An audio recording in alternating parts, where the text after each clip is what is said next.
Welcome sa ating munting YouTube channel. Please support my videos. Comment, like and subscribe po mga idolo. Maraming salamat po. Story present. Super Devo Uling System. Kabanata 81. Mapagbigay talaga si Master. Binigyan niya ako ng 3 milyong tael ng ginto sa isang pagkakataon. Napaisip si Yezuan sa kanyang sarili. Hindi alam, ang posisyon ni Zhou Kang sa kanyang puso ay tumaas ng husto. Sa sandaling ito, biglang sumigaw ang Guardian Elder, ang unang labanan, Shattering Cloud Sects Wu Yuan vs Sky-Splitting Sects Zhu Hong. Nang marinig ito, itinaas ni Yezuan ang kanyang mga kamao kay Wu Yuan at sinabing, Senior Brother, oras na para ipakita mo ang iyong kakayahan. Haha, sige mauna na ako. Tumawa si Wu Yuan at tumalon sa arena. Nagpakita rin sina Dinglong at Su Sheng ng mga kakaibang ekspresyon. Bagamat natalo sila kay Yezuan kasama si Wu Yuan, tiwala pa rin sila sa lakas ni Wu Yuan. Ganoon din si Guan Yulan. Dahil hinamon din niya si Wu Yuan nang si Yezuan ay nakakulong sa bahay, natalo siya. Sa makatuwid, ikatlo lamang siya sa inner sect, hindi pangalawa. Ang disipulo ng Sky-Splitting Sect na nagngangalang Zhu Hong ay tumalon na sa arena. Siya at si Wu Yuan ay naglakad papunta sa gilid ng Guardian Elder. Wu Yuan, Zhu Hong, naikuyom ng dalawa ang kanilang mga kamao. Hindi nagpatalo ang matanda sa gilid ng tagapag-alaga at direktang nagsabi, may dalawang patakaran. Una, hindi ka maaaring magdulot ng kamatayan. Pangalawa, matatalo ka kung mahulog ka sa arena. Ang mga patakaran ay napakasimple. Tumanggo ang dalawa. Kung naiintindihan mo, magsisimula na tayo. Sabi ng Guardian Elder at umatras. Napaatras din ng ilang hakbang sina Wu Yuan at Zhu Hong. Pagkatapos ng ilang segundong magkatinginan, bigla silang umatake.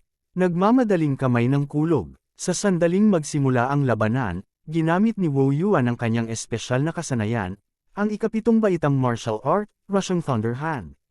Ito ang hakbang na ginamit niya laban kay Yezuan. Ang kanyang pag-atake ay napakabilis. Sa oras na iyon, si Yezuan lang ang nakapag-react. Kaya naman, ang binata na nagngangalang Zhu Hong ay direktang tinamaan ng palad sa dibdib.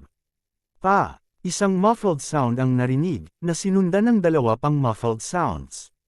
Pa! Pa! Si Zhu Hong ay natama ng 3 galaw sa isang iglap at pagkatapos ay nahulog sa labas ng arena.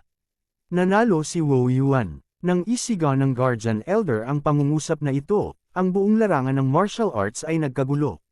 Hahaha, hindi nakakagulat na si Senior Brother Wu ay nasa pangalawa sa inner sect. Napatay niya kaagad ang kanyang kalaban. Para si Zhu Hong na ipadala ng Sky-Splitting Sect para lumahok sa kompetisyon, tiyak na hindi mahina ang kanyang lakas. Gayunpaman, mas malakas pa si Senior Brother Wu. Ang may Shattering Cloud Sect ay 5 sunod na natalo. This time, we can finally turn things around. Ang mga alagad sa larangan ng martial arts ay nagpalakpakan. Kasabay nito, si Li Haodang, na nasa silangang bahagi ng mga stand, ay hindi rin maganda ang hitsura. Bagamat hindi malakas ang lakas ni Zhu Hong, isa pa rin siyang disipulo na lubos na inalagaan ng Sky-Splitting Sect. Paano siya napatay agad? Sect Master Li, salamat dahil hinayaan mo akong manalo. Si Zhou Kang ay nasa mabuting kalooban. Minsan, mas mahalaga ang mukha kaysa pera. Walang alinlangan, ang Sky-Cracking Sect ay nawalan ng maraming mukha sa pagkakataong ito. Sect Leader Zhou, ipagpatuloy mo ang panunood. Malamig na sumangot si Li Haodang. Sa katunayan, bukod kay Fan Yu, ang mga taong pumunta sa Shattering Cloud Sect upang lumahok sa 2 sects competition ay hindi ang tunay na lakas ng Shattering Cloud Sect. Wala man lang si Zhu Hong sa nangungunang 10 ng Shattering Cloud Sect. Gayunpaman, karamihan sa mga tao sa Shattering Cloud Sect ay itinuturing na si Zhu Hong ay isa sa nangungunang 10 eksperto sa Shattering Cloud Sect. Ang moral ni Wu Yuan ay napalakas ng kanyang unang tagumpay. Dahil sa mga patakaran, maaari pa rin siyang magpatuloy sa pakikipaglaban. Si Wu Yuan ay napakatalino din. Dahil maaari siyang magpatuloy sa pakikipaglaban, ginamit niya ang kanyang pinakamahusay na martial arts sa simula. Sa ganitong paraan, mailigtas niya ang kanyang pisikal na lakas at espiritual na enerhiya. Sa ikalawang round, nagpadala ang Sky-Splitting Sect ng isang sword martial artist. Gayunpaman, ang kanyang lakas ay mas mahina kaysa kay Zhu Hong. Pinalipad siya ni Wu Yuan palabas ng arena gamit ang dalawang palad. Sa ikatlong round, nagpadala ang Sky-Splitting Sect ng isang taong mas malakas kaysa sa naunang dalawa. Sa makatuwid, si Wu Yuan ay gumugol ng maraming pagsisikap upang talunin siya. Bagamat nanalo siya, si Wu Yuan ay isang palasuna sa dulo ng paglipad nito. Hindi lamang siya nasugatan, ngunit wala rin siyang natitirang espiritual na enerhiya. Ang taong umakyat ay isang martial artist sa gitnang yugto ng ikawalong antas ng martial path mula sa Sky-Splitting Sect. Siya rin ang Young City Lord ng Million Gold City, si Zhang Ziang, na tinalo ni Ye Zua noong araw na iyon. Ang ikaapat na round, si Wu Yuan ng Shattering Cloud Sect laban kay Zhang Ziang ng Sky-Splitting Sect. Kasunod ng tinig ng Mountain Guarding Elder, si Zhang Ziang, na mukhang nalulungkot, sa wakas ay umakyat sa arena. Sino ito? Ang kanyang hitsura ay masyado siyang pangit. Kumakalam na ang tiyan ko. Oh my God, ipipikit ko muna ang aking mga mata. Mamaya sasabihin sa akin ni Junior Brother ang resulta. Masyadong kakaiba ang hitsura ng taong ito. Malamang na hindi ganoon kalakas ang kanyang lakas. Natatakot ako na si Senior Brother Wu ay makapagpapalipad sa kanya ng isang suntok. Sa labas ng martial arts field, kumakalam na ang sikmura ng maraming tao. Maraming babaeng disipulo ang pumikit at ayaw manood ng laban na ito. Sa larangan ng martial arts, dahan-daang naglakad si Zhang Ziang patungo kay Wu Yuan na may malungkot na ekspresyon. Ang pinakaayaw niya ay ang mga taong nagsasabi sa kanya kung ano ang gagawin. Gayunpaman, mayroong libu-libong mga disipulo ng Shattering Cloud Sect na nakaupo sa labas ng arena. Hindi niya mailabas ang galit sa mga ito. Gayunpaman, mayroong isang napakagandang target para sa kanya upang ilabas ang kanyang galit. Wu Yuan, ngayon, bibigyan kita ng pagkakataon. Umalis ka sa arena. Kung hindi, mamamatay ka sa isang malagim na kamatayan. Sinabi ni Zhang Ziang kay Wu Yuan, na nasa dulo na ng kanyang lubad.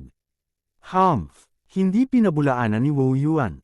Ngunguso lang siya. Pinaalalahanan na siya ni Zhou Kang na si Zhang Ziang ay isang martial artist sa gitnang yugto ng ikawalong antas ng martial path. Mas mataas siya ng isang level sa kanya.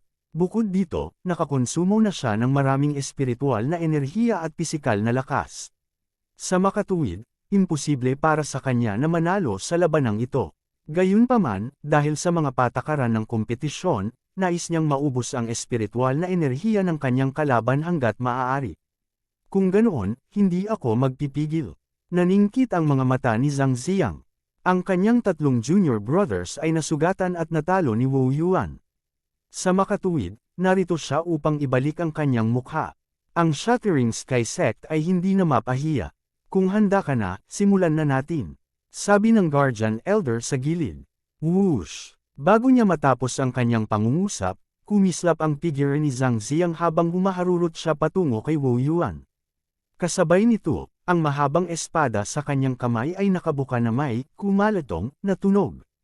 Ang katawan ng espada ay kumikinang sa ilalim ng sikat ng araw na nagbibigay ng kakaibang liwanag. Ito ay malinaw na isang mamahaling upper-grade ordinary weapon. Si Wu Yuan ay nagsanay ng martial arts gamit ang kanyang mga kamay at paa. Kung ikukumpara sa mga gumamit ng armas, ito ay mas mahina. Pagkatapos ng lahat, ang isang mahusay na sandata ay maaaring magpataas ng lakas ng kanyang espiritual na enerhiya ng marami. Lubhang madilim ang mukha ni Wu Yuan. Gusto niyang subukang hamarang ng ilang beses, ngunit nang sumugod si Zhang Ziang sa kanyang harapan, biglang nag-iwan ng after-image ang figure ni Zhang Ziang. Nanlaki ang mga mata ni Wu Yuan. Nang matauhan siya ay nakaramdam siya ng kirot sa kanyang puson. Rip! Ang mahabang espada ni Zhang Ziang ay tumusok sa katawan ni Wu Yuan at direktang tumagos sa kanyang katawan. Isang mantis na sinusubukang ihinto ang isang kalisya. Malamig na umungol si Zhang Ziang. Bigla niyang hinugot ang mahabang espada at agad na sinaksak ng ilang beses. Nagluwa si Wu Yuan ng isang subo ng dugo. Puno ng hindi makapaniwala ang mga mata niya. Ang kaharian ni Zhang Ziang ay isang antas lamang na mas mataas kaysa sa kanya. Paano niya ito napatay agad? Kabanata 82. Ito ba ay isang level 9 na diskarte sa paggalaw? Naisip ni Wu Yuan sa kanyang sarili. Pagkatapos, pumikit siya at nahimite. Kung wala tayo sa arena, patay ka na. Ngumuso si Zhang Ziang. Senior Wu. Nagkagulo ang mga tao nang makita nilang nahulog si Wu Yuan sa arena. Si Wu Yuan ay tinusok ng ilang mga espada. Baka patay na siya. Bakit hindi siya pinigilan ng matanda na tagapag-alaga? Si Zhang Ziang ay nanalo. Inihayag ng matanda na tagapag-alaga. Hindi niya napigilan si Zhang Ziang dahil nakita niyang hindi nakamamatay ang mga sugat. Hanggat sila ay ginagamot ng maayos, ang buhay ni Wu Yuan ay hindi malalagay sa panganib. Agad na tumalon sina Dinglong at Su Sheng sa arena nang makita nila ito. Gayunpaman, wala silang anumang mga healing pills sa kanila.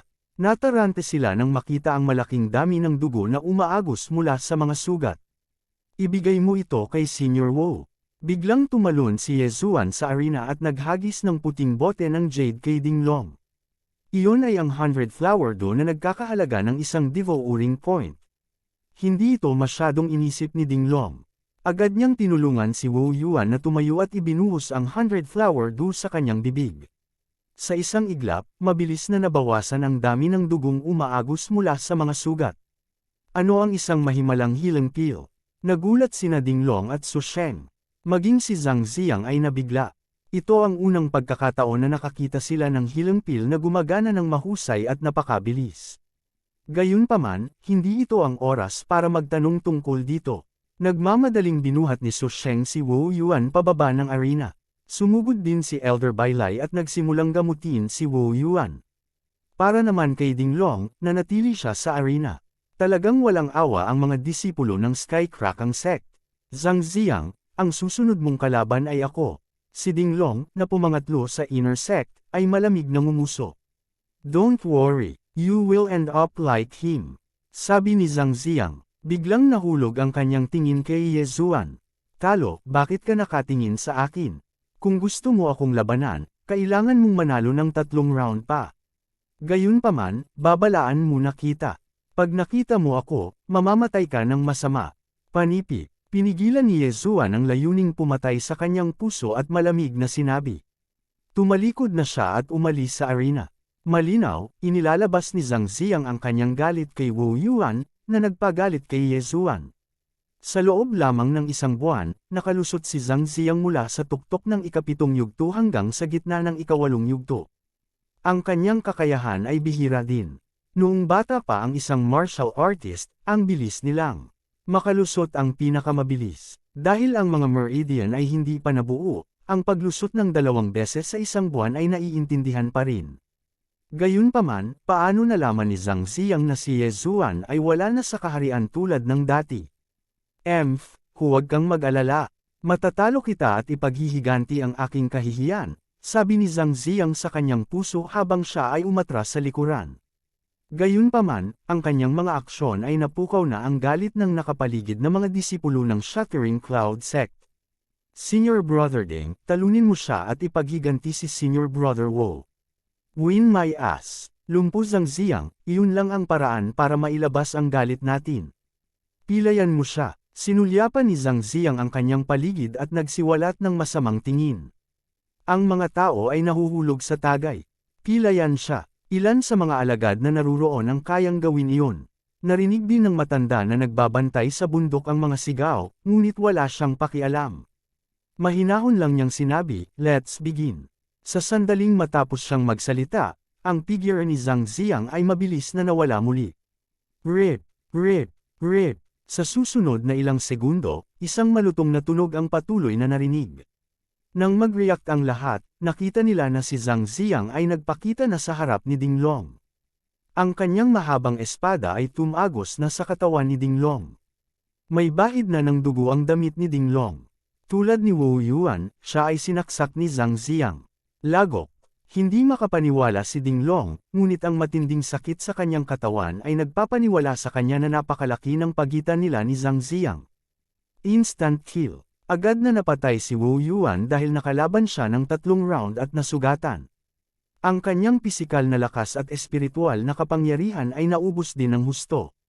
Gayunpaman, si Dinglong ay nasa kanyang pinakamataas na estado, ngunit siya ay agad na pinatay ni Zhang Ziang, na sapat na upang patunayan na ang lakas ni Zhang Ziang ay hindi pangkaraniwan. Si Zhang Ziang ay nanalo. Ang tinig ng matanda na nagbabantay sa bundok. Natahimik ang buong lugar. Imposible, ito ay imposible. Ang pangit na lalaking ito ay talagang pinatay si Senior Brother Ding sa isang iglap. Paano ito posible? Ang lahat ay hindi lubos na naniniwala, ngunit iyon ang katotohanan. Si Dinglong ay binuhat ni Su Sheng pababa, at pagkatapos ay nagmamadaling lumapit ang amo ng dating para gamutin siya. Gayunpaman, ang kanyang mga pinsala ay kapareho ng kay Wu Yuan. Marahil ay kailangan niyang magpagaling sa kama ng hindi bababa sa isang buwan. Senior Kuya Su, sa tingin ko hindi ka dapat lumaban sa susunod na round. Sa oras na ito, biglang sinabi ni Ye Zuan kay Su Sheng. Hindi, gusto kong ipaghiganti sina Senior Brother Wu at Junior Brother Ding. Matigas na sabi ni Su Sheng. Ngunit sa palagay ko, gumamit si Zhang Ziang ng teknik sa paggalaw ng ika-9 na baitang. Ang kanyang bilis ay tiyak na hindi mo maaabutan. Kumunat ang noo ni Ye Zuan. Sa katunayan, nahulaan na ni Su Sheng na gumamit ang kanyang kalaban ng 9th grade movement technique. Ngunit paano siya atras sa ilalim ng tingin ng napakaraming disipulo?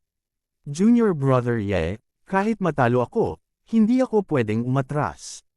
Isa pa, kaya kong ubusin ang ilan sa kanyang espiritual na kapangyarihan para sa iyo. Kahit na kailangan kong magbayad ng mabigat na halaga, payag ako, mataimtim na sabi ni Su Sheng. Labis na naantig si Ye Zuan matapos itong marinig. Gayunpaman, ang ininom ni Wu Yuan at Dinglong ngayon ay ang 100 flower dew na pinalitan niya ng mga nalilamon na puntos. Kung si Su Sheng ay sinaksak ng 7 o 8 beses, kakailanganin din niya ang 100 flower dew. Iyon ay 3 lumalamon na punto. Forget it, forget it. Ngayong marami na. Akong points, tutulungan na kita. Hindi siya pinigilan ni Ye Zuan. Anyway, nanunood ang elder na nagbabantay sa bundok, kaya hindi dapat ma-accident si Su Sheng. Sa wakas ay umakyat si Su Sheng. Nandito na ang isa na hindi takot sa kamatayan. Ngumuso si Zhang Ziang. Nagsimula ang labanan. Gaya ng inaasahan, hindi nagtagal si Su Sheng at natalo din. Ang kanyang mga pinsala ay eksaktong kapareho ng kay Wu Yuan at Dinglong, ngunit ang kanyang buhay ay hindi nasa panganib. Buntong hininga, naubos ko ang isa pang bote ng 100 flower dew. Pakiramdam ni Ye Zuan ay labis na walang magawa. Muling binuhat si Su Sheng palabas ng entablado, at medyo tense ang kapaligiran. Ngayon lang, si Wu Yuan ay nanalo ng 3 sunod, at ngayon, si Zhang Ziang ay nanalo din ng 3 sunod. Bukod dito, ito ay walang kahirap-hirap. Gayunpaman, ang sumunod na labanan ay si Guan Yulan. Ang mga disipulo ay lubos na nagtitiwala sa lakas ni Guan Yulan, ngunit laban kay Zhang Ziang, ang kanyang tsansa na manalo ay wala pang 10%. Si Zhang Ziang ay kasing pangit ng baboy, at karamihan sa mga tao ay hindi gustong tumingin sa kanya ng pangalawang pagkakataon. Gayunpaman, kung lalaban siya sa diyosa ng Shattering Cloud Sect, si Guan Yulan, ano ang mangyayari? Higit sa lahat, ayaw ng mga alagad na makita si Guan Yulan na sinasaksak ni Zhang Ziang. Senior Sister Guan, isuko na natin ang laban na ito. Kaagad, may sumigaw, na nagpapahiwatig na dapat nang sumuko si Guan Yulan. Guan, Yulan, itong si Zhang Ziang ay hindi mabuting tao. Natatakot ako na hindi kanya pagpapakitaan ng anumang awa. Huwag ka nang umakyat. Hayaan mo akong maghiganti para kay Senior Brother Wu at sa iba pa. Sabi ni Ye Zuan na may kaunting pag-aalala. Kabanata 83. If you dare to ignore me, then bumaba ka na.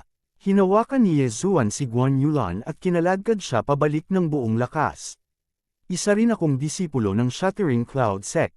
Tumingin si Guan Yulan kay Ye Zuan at mabagal na sinabi.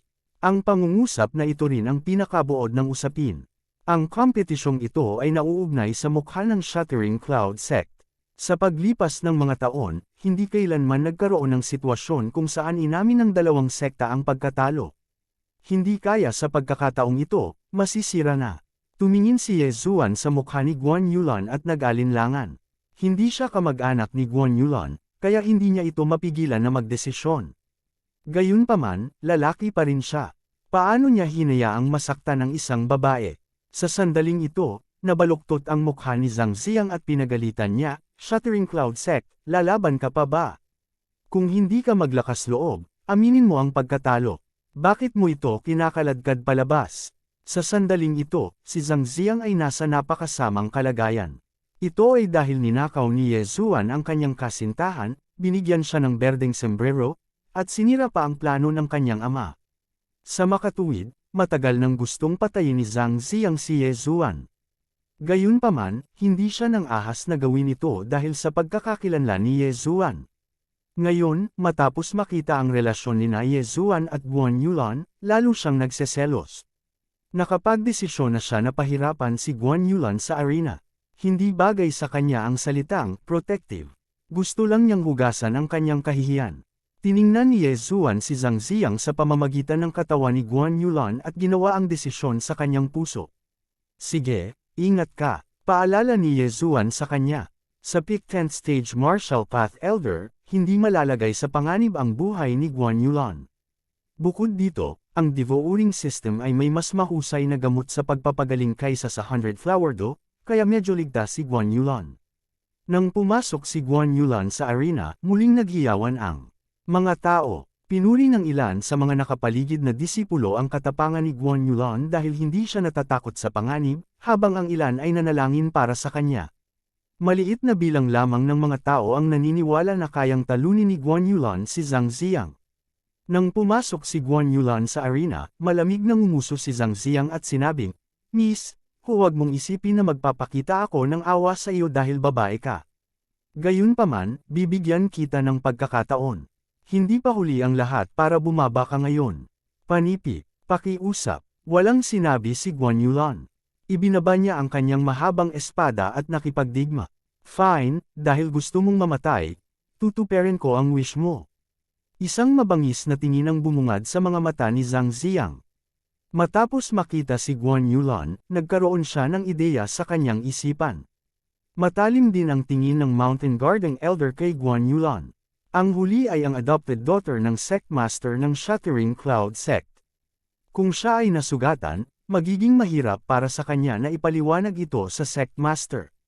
Kaya naman, kailangan niyang maging mas maingat sa labanang ito para maiwasan ang anumang aksidenteng mangyari.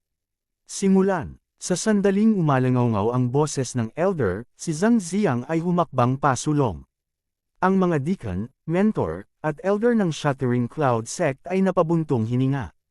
Kakayanin man nila o hindi ang unang pag-atake ni Zhang Ziang ang susi. Gayunpaman, sa kanilang pagtataka, ang diskarte ni Zhang Ziang sa pagkakataong ito ay hindi katulad ng dati. Hindi niya matatalo si Guan Yulan sa isang pagkakataon. Sa halip, gusto niya itong ipahiya.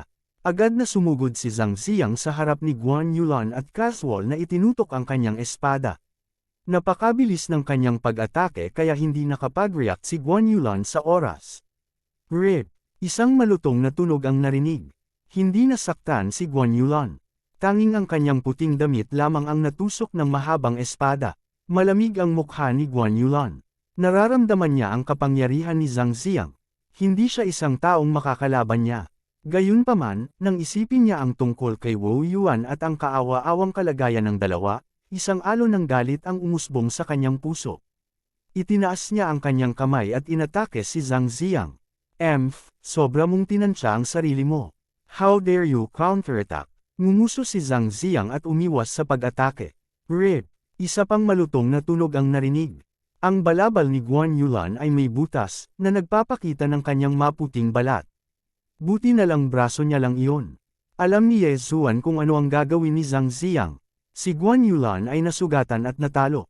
Maliit na bagay iyon. Pero kung habaran siya sa harap ng lahat, malaking bagay. Paanong hindi alam ni Guan Yulan ang plano ni Zhang Ziang? Gayunpaman, sa kanyang lakas, wala siyang lakas na lumaban. Rip! Sa isang kisap mata, tumambad ang mga braso ni Guan Yulan. Ang kanyang mahabang manggas ay naging maikling manggas. Paano naging madumi si Zhang Ziang? Damn it, how dare he do that to Senior Sister Guan? What a beast! Senior Sister Guan, aminin mo na lang ang pagkatalo. Hindi na nakatiis ang mga disipulo sa mga nakatayo. Bagaman inaabangan nila ito, makatuwiran pa rin sila. Alam ni Zhang Ziang na kung huhuberin niya si Guan Yulan ngayon, magdudulot ito ng galit ng publiko. Ngunit sino siya? Isa siyang disipulo ng Skycrackang sect. Minsang nasira ni Fan Yu ang mga Meridian ng disipulo ng vice sect leader ng Skycrackang sect na si Zhou Kang. Hindi pa ba siya buhay? Hihihi, little girl, how dare you stand so close to Ye Zuan? Huhuberin kita at bibigyan kita ng pampaganya. Naningkit ang mga mata ni Zhang Ziang.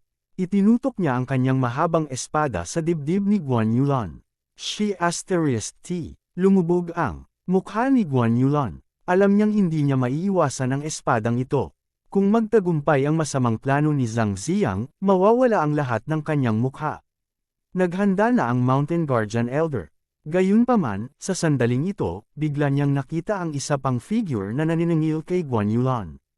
Swoosh! Ang mahabang espada ni Zhang Ziang ay tumusok, ngunit ito ay nakaligtaan. Si Guan Yulan na nakatayo sa kanyang harapan ay biglang naging anino at sinaksak niya. Pagkatapos, nawala siya. Ang orihinal na katawan ni Guan Yulan ay lumitaw sa kabilang panig.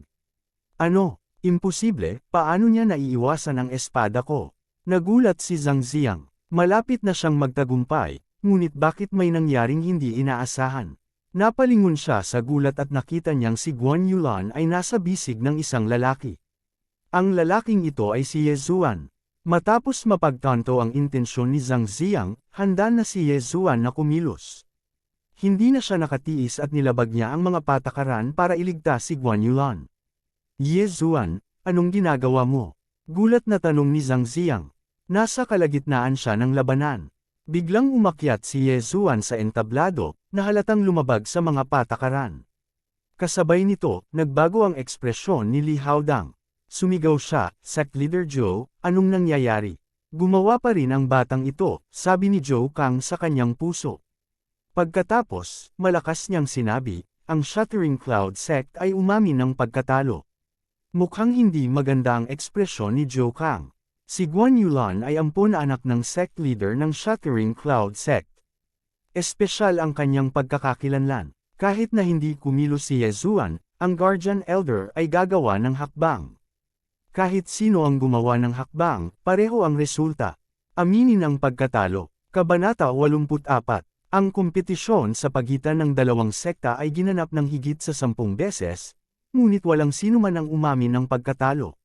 Sa pagkakataong ito, ang pag-amin ni Zhou Kang ng pagkatalo ay ikinagulat ng maraming tao. Kailangang malaman ng isa na si Zhou Kang ay hindi umamin ng pagkatalo kahit na ang mga Meridian ng kanyang disipulo ay binasag ni Fan Yu. Dahil umamin ka na sa pagkatalo mo, kaya kalimutan na natin ang bagay na ito. Ngumuso si Li Haodang at tumigil sa paghabol sa bagay na iyon. Alam din niya ang espesyal na pagkakakilanlan ni Guan Yulan. Ngayon lang, talagang natatakot siya na ang Mountain Guardian Elder ay hindi makapag-react sa tamang panahon at si Zhang Ziang ay magtatagumpay. Pagkatapos, ang bagay na ito ay sasabog. Pagkatapos ng lahat, ang Shattering Cloud Sect ay mayroon pa ring True Spirit Realm Sect Master.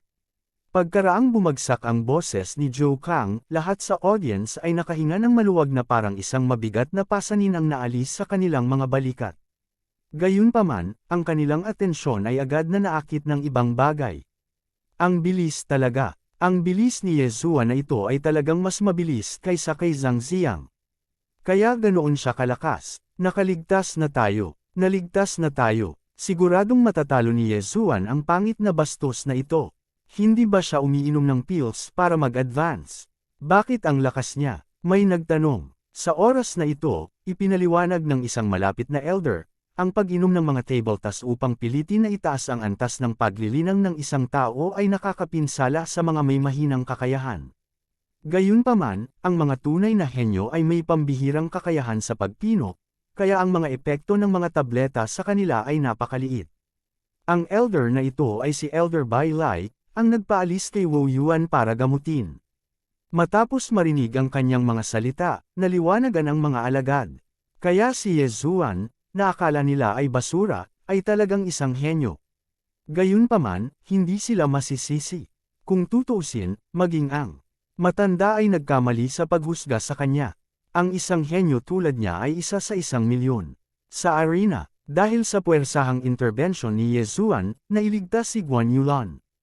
Agad na tumaas ang galit ni Zhang Ziang. Malapit na siyang magtagumpay at maaaring punitan ang lahat ng damit ni Guan Yulan. Sa kasamaang palad, bagamat nakaipon siya ng maraming sama ng loob, walang sinabi si Zhang Ziang. Pagkatapos ng lahat, hindi itinuloy ni Li Haodang ang bagay na iyon. Isipin ninyong maswerte kayo, sabi ni Zhang Ziang habang siya ay umatras pabalik sa kanyang upuan. Pagkatapos ng nangyari ngayon, hindi siya nang ahas na maliitin si Ye Zuan. Lumalabas na ang lakas ni Ye Zuan ay bumuti ng husto sa nakalipas na buwan. Ang bilis ni Ye Zuan ay talagang natakot sa kanya. Gayunpaman, narito siya upang maghayganti. Paano siya atras? Pwede ka na munang bumaba. Ako na ang bahala sa kanya. Mabagal na sabi ni Ye Zuan habang binitawan niya ang bewang ni Guan Yulan. Okay, ingat ka. Namula ang mukha ni Guan Yulan habang mahinang sumagot at tumakbo pababa ng arena. Malaki ang tiwala niya sa lakas ni Ye Zuan.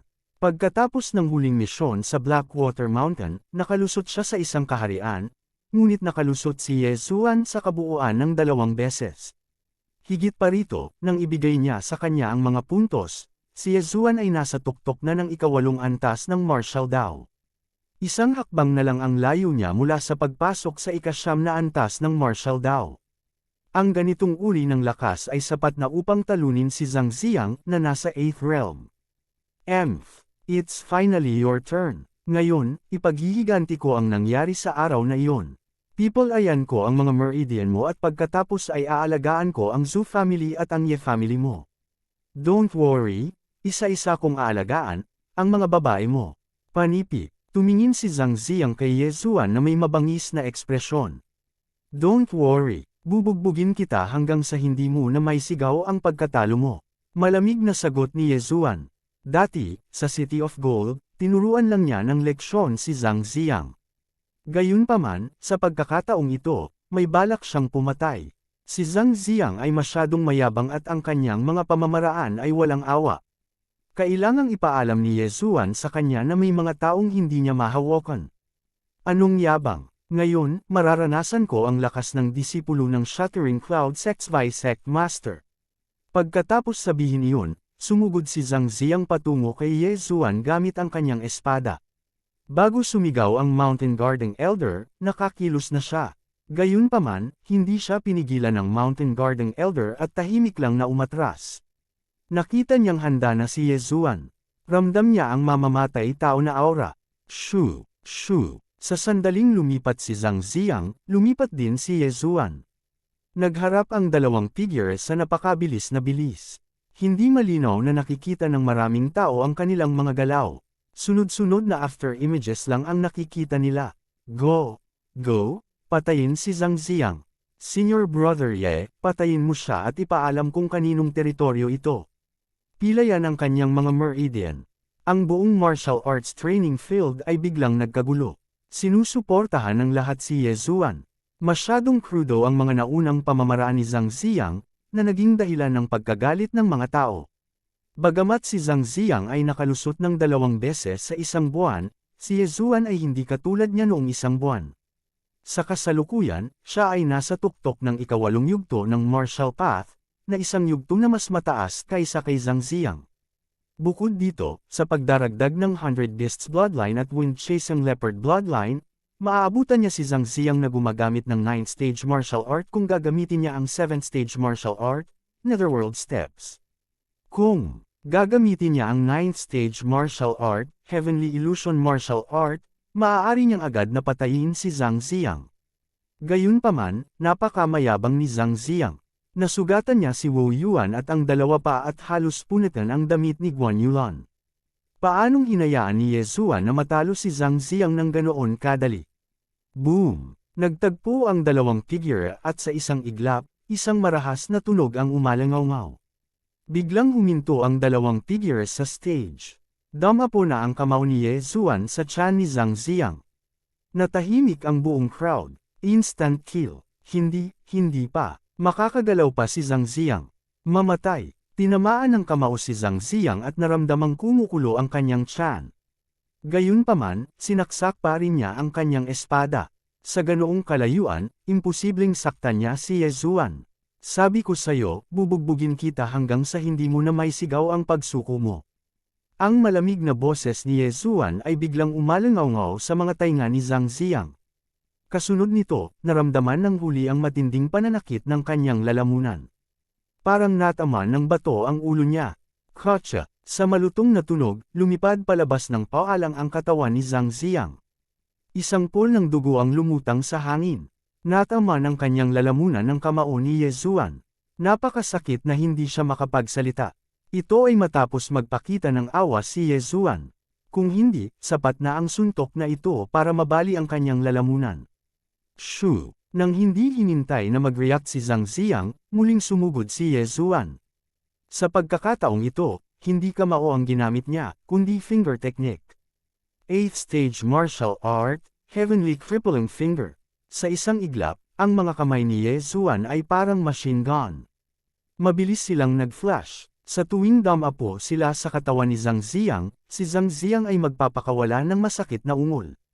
Ang Heavenly Crippling Finger ay isang martial art mula sa Shattering Cloud sect. Bagamat hindi ito napakalakas, napaka-espesyal ng martial art na ito. Nag-record ito ng ilang iba pang mga bagay. Kabanata 85, 6, 18, 36, 54, 72. Ang Heavenly Crippling Finger ay may kabuuang 72 daliri, na katumbas ng 72 bahagi ng katawan ng tao. Ang 72 bahaging ito ay hindi nakamamatay, ngunit maaari itong magdulot ng matinding sakit. Sa ilalim ng normal na mga pangyayari, ang isang martial artist ay makatiis ng hanggang 36 na daliri, ngunit hindi marami ang makatiis ng hanggang 54 na daliri. Napakabihirang makayanan ang lahat ng 72 daliri, at isa si Zhang Ziang sa kanila. I didn't expect your willpower to be so strong. Hayaan mo akong gawin ulit. Nang makitang si Zhang Ziang ay nakatayo pa rin ng hindi matatag, nanliit ang mga mata ni Ye Zuan. Ang kanyang katawan ay kumikislap ng muli niyang isagawa ang Heavenly Crippling Finger sa katawan ni Zhang Ziang. Nasa sobrang sakit si Zhang Ziang kaya gusto niyang sumigaw. Gayunpaman, nasugatan ang kanyang lalamunan, kaya napaungol na lamang siya. Woo! Woo! Kung nakakapatay ang tingin ni Zhang Ziang, namatay na sana si Ye Zuan ng 100 beses. Gayunpaman, hindi nakapatay ang isang titig. Hindi pa rin nawalan ng malay. Magwala. Ang lakas ng loob ni Zhang Ziang ay nabigla kay Ye Zuan. Gayunpaman, naunawaan din ng huli na nagawa ni Zhang Ziang na kumapit hanggang ngayon dahil sa kanyang matinding hinanakit. Galit pa rin si Ye Zuan, kaya muli niyang ginawa ang Heavenly Crippling Finger sa parehong lugar. This time, pangatlong beses na. Tiniis ni Zhang Ziang ang sakit at baliw na sinaksak ang after image ni Ye Zuan. Gayunpaman, wala ni isa sa kanyang mga espada ang tumama sa kanya. Lahat sila, nakaligtaan. Galit na galit siya. Sa ikatlong pagkakataon, nakatayo pa rin siya sa entablado at hindi natambak. Ang kanyang buong katawan ay nabaril sa isang salon sa pamamagitan ng puwersa ng daliri. Kinulayan ng pula ang kanyang damit, at kumakalat ang makapal na amoy ng dugo. Ito ay lubhang kahabag-habag. Tinatamad akong bugbugin ka, magwala ka. Biglang naalala ni Ye Zuan na si Zhang Ziang ay pang-apat na tao lamang sa Sky-Splitting sect. May mas malakas na kalaban na naghihintay sa kanya. Kaya naman, kinailangan niyang pangalagaan ang kanyang espiritual na enerhiya para maiwasan ang anumang aksidente. Pang! Sinipa niya si Zhang Ziang sa tiyan. May ilang sugat sa tiyan ng huli. Pagkasipa ay agad na bumulwak ang dugo na parang fountain. Flop! Gumuhit si Zhang Ziang ng parabola sa hangin at damapo sa lupa. Ang kanyang mahabang espada ay nahulog sa tabi niya. Bagamat nilinang niya ang isang teknik sa paggalaw ng ikasyam na baitang, magagamit lamang niya ito upang sugpuin si Wu Yuan at ang iba pa. Laban kay Ye Zuan, siya ay ganap na walang kapangyarihan. Kung wala tayo sa arena, patay ka na. Malamig na ngumuso si Ye Zuan sa kanyang puso at dahan-daw ang naglakad patungo kay Zhang Ziang. Ayaw na niyang bugbugin ulit, bumaba na lang siya. Kahit na ang Heavenly Crippling Finger ay hindi nakamamatay, mayroon pa ring ilang mga spot na napakahalaga sa isang mandirigma. Si Zhang Ziang ay pinaikot ng Heavenly Crippling Finger ng 3 beses, at ilan sa kanyang mga meridian ay naputol. Ang kanyang pagsasanay sa hinaharap ay magiging napakahirap. Yezuan ang nanalo. Ang Mountain Guardian Elder ay tumingin kay Zhang Ziang, na umuungol at dumudugo sa lupa, at agad na nagpahayag. Ang mga yapak ni Yezuan ay hindi mabilis o mabagal. Nang madaanan niya si Zhang Ziang, tahimik din siyang nagsalita ng ilang salita. Bagamat hindi makapagsalita si Zhang Ziang, naririnig pa rin niya ito. Nang marinig niya ito, agad na nagbago ang ekspresyon ng mukha niya at bumungad sa kanyang mga mata ang isang pagpatay na layunin. Si Yezuan ay unti-unting lumayo. Sa sandaling ito, inipon ni Zhang Ziang ang lahat ng kanyang lakas para bumangon. Kinuha niya ang mahabang espada na nahulog sa lupa at sumugod kay Yezuan. Ang mahabang espada ay napuno ng malaking halaga ng espiritual na enerhiya. Ang espadang ito ay nakatutok sa puso ni Yezuan. Kung tumama ito, kahit si Yezuan ay mamamatay kaagad. Mag-ingat ka. Nagmamadaling sumigaw si Guan Yulan nang makita niyang biglang bumangon si Zhang Ziang mula sa likuran ni Yezuan. Hindi lang iyon, tumayo rin ang lahat ng mga alagad sa arena at nagsisigawan. Ang dalawang salitang ito ay umalingaw sa buong lugar ng pagsasanay. Mag-ingat ka. Gayunpaman, bago marinig ang dalawang salitang ito, isang figure ang lumipad at damapo sa gilid ng arena. Upang maging tumpak, dumaong ito sa harap ng alas ng Skycrackang sect, si Fan Yu. Ang figurang ito ay si Zhang Ziang. Gayunpaman, sa sandaling iyon, dilat ang kanyang mga mata at matigas ang kanyang ekspresyon. Isang malaking butas ang sumabog sa kanyang kaliwang dibdib. Si Zhang Ziang ay patay na. Natahimik ang buong arena. Ito ay patay na tahimik. Ang mga pinsala ay hindi maiiwasan sa kompetisyon sa pagitan ng dalawang sekta. Gayunpaman, ito ang unang pagkakataon na may namatay. Hinawakan ni Fan Yu mula sa Skycrackang sect ang dugo sa kanyang pisngi at gumawa ng ilang hakbang pasulong upang suriin ang kanyang mga sugat. Tapos umiling siya. How foolish! Nahulog ako sa bitag niya. Pagkatapos sabihin ito, ngumiti si Fan Yu kay Yezuan. Malakas si Yezuan para maging kalaban niya dahil kaya niyang durugan ang puso ng isang tao sa isang suntok. Hindi siya masyadong interesado sa laban na ito, kaya kanina pa siya nagpapahinga na nakapikit sa ilalim ng entablado. Ngunit ngayon, napukaw ang kanyang interes. Senior Kuya Zhang. Tahimik na nakahiga ang katawan ni Zhang Ziang sa gilid ng arena. Agad na sumugod ang tatlo pang tao mula sa Skycrackang sect. Si Li Haodang at ang mga elder ng Skycrackang sect ay tumayo din mula sa Eastern Stand. Maging si Zhou Kang at ang iba pa ay ganoon din ang ginawa. Napakabilis ng eksenang ito na kahit sila ay hindi nila inaasahan. Sino ang mag-aakala na si Zhang Ziang ay biglang aatake kay Yezuan gamit ang isang espada pagkatapos ipahayag ang kanyang tagumpay? Mabaho brat, gusto kong pagbayaran mo ang buhay mo. Biglang may lumitaw na figure mula sa likuran ni Li Haodang.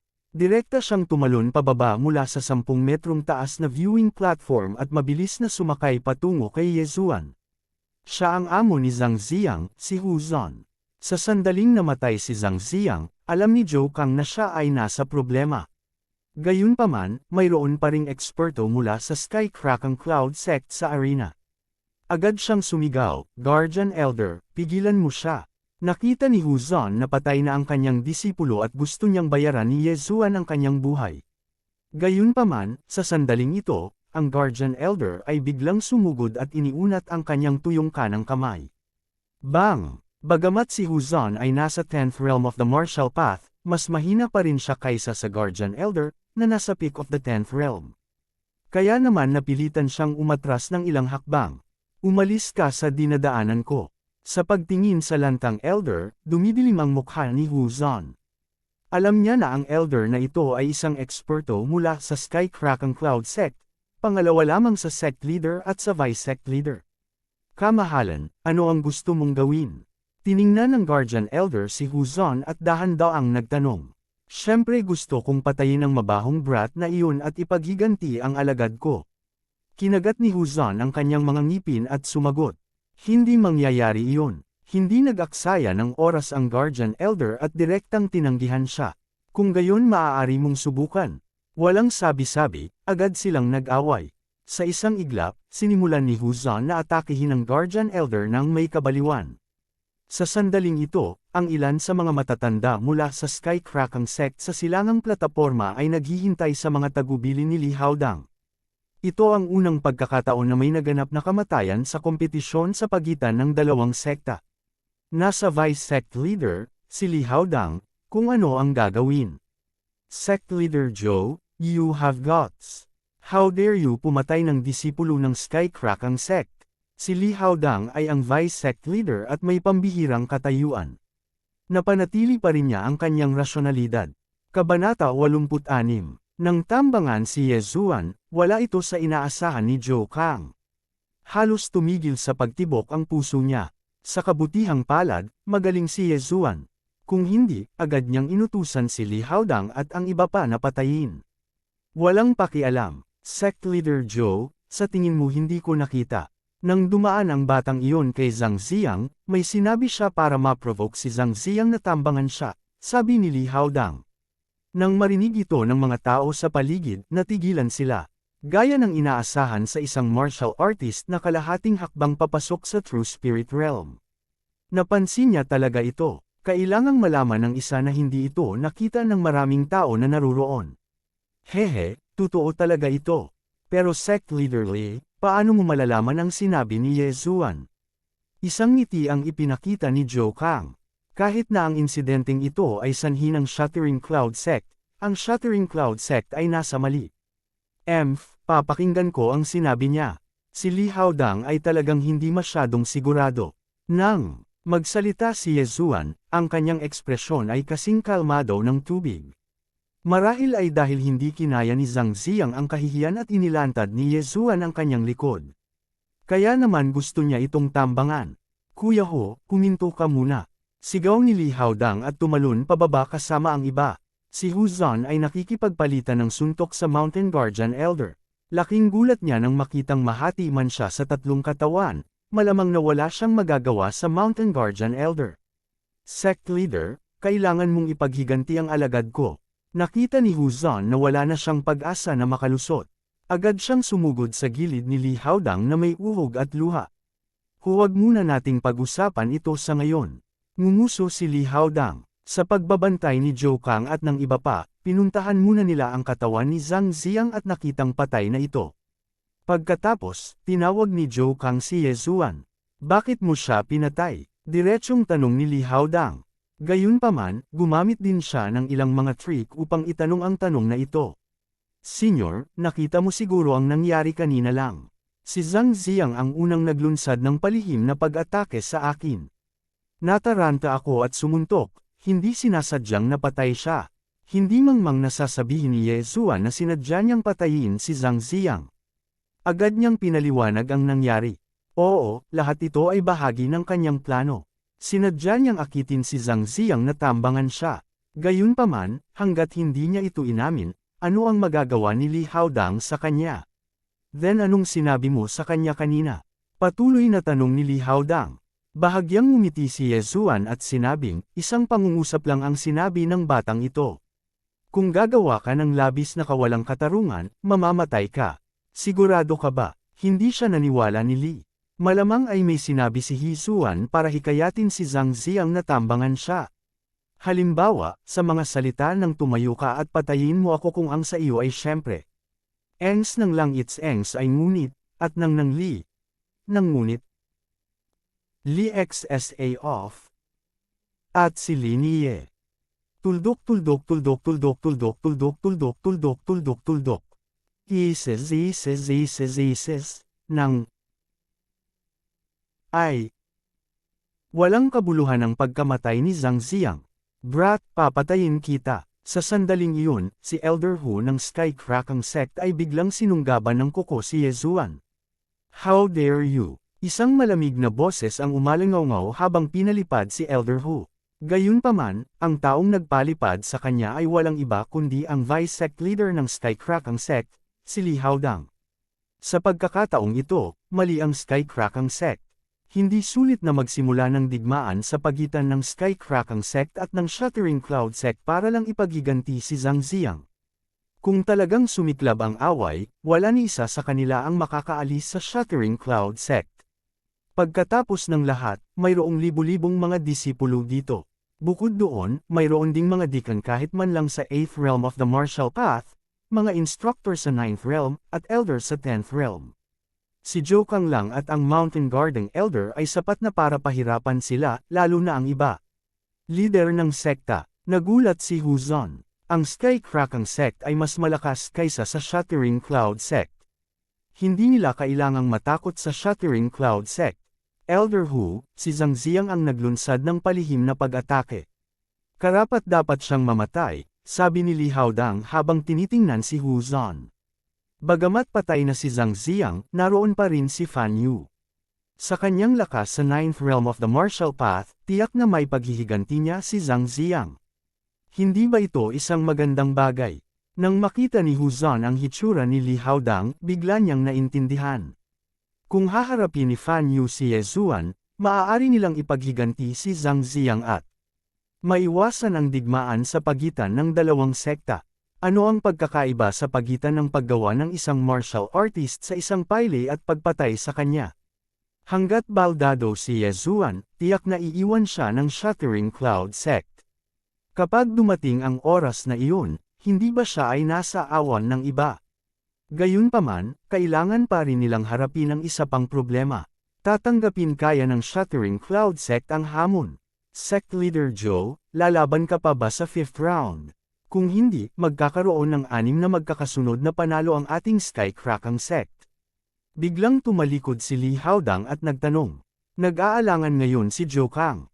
Ang ikalimang round ay talagang napakadelikado. Bukod dito, maaaring pahirapan ni Fan Yu si Ye Zuan sa lahat ng bagay. Si Ye Zuan ay isang napakahalagang bahagi ng kanyang plano. Kung si Ye Zuan ay namatay o napilayan, ang kanyang plano ay kailangang magsimulang muli. Labanan mo, syempre lalaban tayo. Bago makapagsimula si Joe Kang, biglang humakbang si Ye Zuan at sinabi. Anong biro? Hanggat natalo niya si Fan Yu, makakakuha siya ng 300 milyong tael ng pilak.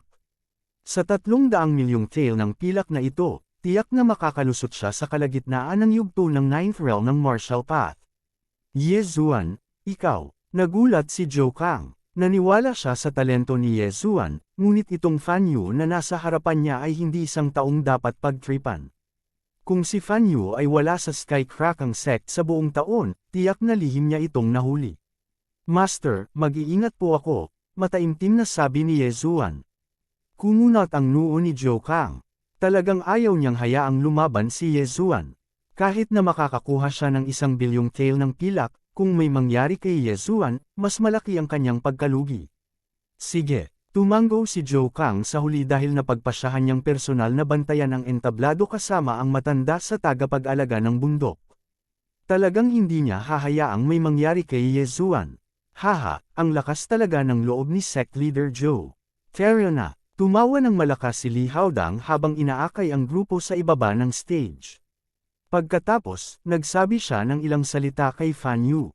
Tiningnan din ni Joe Kang ang matanda sa tagapag-alaga ng bundok. Si Ye Zuan ang pag-asa ng Shattering Cloud sect, at higit pa, ang pag-asa niya. Walang dapat mangyari sa kanya. Dahan-dahan ding bumaba ng stage ang iba. Mag-ingat ka, paalala ni Guan Yulan at umalis na rin. Dahil dito, 3 na lang ang natitira sa entablado. Ye Zuan, Fan Yu, at ang Mountain Guardian Elder na nagsisilbing referee. Hindi ko inaasahan na narating mo na ang rurok ng 8th realm of the martial path. No wonder na kaya mong patayin si Junior Brother Zhang. Gayunpaman, kung iyon lang ang mayroon ka, dapat kang bumaba sa entablado. Kung ako ang Cecil K, tiyak na mapilayan ka. Kabanata 87. Tumingin si Ye Zuan kay Fan Yu at sinabing dahan-dahan, malalaman natin kung sino ang mapilayan pagkatapos nating mag-away. Isa pa, napakapeke ng ngiti mo. Pwede bang tumigil ka na sa pagngiti?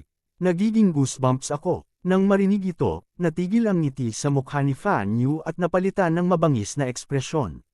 Dahil gusto mong sundan ang yapak ng senior kuya mo, tutuperin ko ang hiling mo. Ayaw ni Fan Yu na mag-aksaya ng oras kay Ye Zuan. Sinulyapan niya ang matanda na tagapag-alaga. Magsimula na tayo. Inihayag ng matanda na tagapag-alaga. Whoosh! Sa sandaling sinabi niya iyon, ang mga kamay ni Fan Yu ay naging mga kuko at agad na naging isang cheetah. Sinuntok niya si Yezuan. Ang kanyang mga armas ay kanyang mga kamay. Gusto niyang gamitin ang mga kamay na ito para basagin ang lahat ng meridian ni Yezuan. Sobrang bilis. Nabigla si Yezuan sa bilis ni Fan Yu. Siya ay hindi bababa sa 2 beses na mas mabilis kaysa kay Zhang Ziang. Bagay talaga itong Fan Yu. Ang bilis niya. Nadurog ang puso ni Yezuan. Ang bilis ni Fan Yu ay maihahambing sa bilis ng kanyang explosive thunder step. Gayunpaman, ang kasalukuyang siya ay nagtataglay ng isang 9th grade movement technique na martial art. Sa isang iglap, mabilis ding sumabog si Yezuan at nakipag-ugnayan kay Fan Yu. Boom! Sa arena, umihip ang hangin at napuno ng alikabok ang hangin. Maging ang matanda na tagapag-alaga ay hindi makakita ng malinaw. Gayunpaman, ang mga nakapaligid na disipulo ay biglang sumigaw sa pagkaalarma. Senior Brother Ye, patayin mo siya. Oo, patayin mo siya at hayaang manalo ang Shattering Cloud Sect natin sa pagkakataong ito. Bugbugin mo siya hanggang sa mapilayan siya. Kinilala na ng mga disipulo ang posisyon ni Yezuan. Ikinaway nila ang kanilang mga kamao at nagsisigawan, na para bang gustong makitang nasusunog ang mundo. Gayunpaman, hindi ganoon kaganda ang ekspresyon ni Zhou Kang. Hindi niya inaasahan na mangyayari ang ganoon sa simula. Paano kung si Yezuan ay napilayan ni Fan Yu sa panahong ito? Gayunpaman, ang kompetisyon ay nagsimula pa lamang. Aaminin ba niya ang pagkatalo niya? Sa sandaling ito, ang tunog ng pagbangga ng espiritual na enerhiya ay nagmula sa gitna ng arena na puno ng alikabok. Boom! Boom! Boom! Ang muffled sound ay parang kulog. Napabuntong hininga ang mga tao sa ibaba ng arena. Hindi na nila makita ng kanilang mga mata. Nakikinig lang sila gamit ang kanilang mga tainga. Nagmamadaling tiningnan ni Zhou Kang ang matanda ng tagapag-alaga. Matapos maintindihan ng huli, sinampal niya ang arena. Biglang sumipol ang ihip ng hangin sa arena at tinangay ang alikabok. Ang alikabok ay natangay ng hangin. 2 figure ang dumating sa paningin ng lahat. Ngunit nang makita nila ng malinaw ang sitwasyon sa arena, laking gulat nila na hindi sila makapagsalita. Sa impyerno, ang isang figure ay umaatres habang ang isa ay umaatake.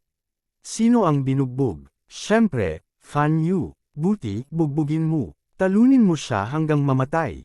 Good job, Senior Martial Brother Ye. Patayin ang nakangiting brat na ito. Paghihiganti para sa pangalan ni Senior Brother Yang na kay Yang. Ang kapaligiran ng madla ay agad na tumaas sa isang bagong antas. Ang lahat ng mga disipulo ay sumisigaw sa tuktok ng kanilang mga baga dahil sa pagkakataong ito, ang Shattering Cloud Sect ay babalik na. Imposible, si Fan Yu ay nasa ika-9 na antas ng martial path. Ang batang iyon ay nasa tuktok pa lamang ng ika-8 antas ng martial path. Paanong matatalo si Fan Yu? Sa ibaba ng arena, ang mga eksperto mula sa Heaven Splitting Sect ay lubos na nabigla. Kahit na ang ilan sa mga taong dinala nila sa Heaven Splitting Sect ay hindi nakarank, iba si Fan Yu.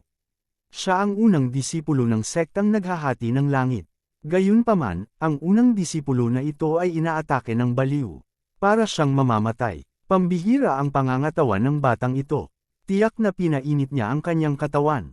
Dapat, bulalas ni Li Haodang. Ang mga martial artist na nagpainit ng kanilang katawan ay may mas malakas na pangangatawan kaysa sa mga ordinaryong tao.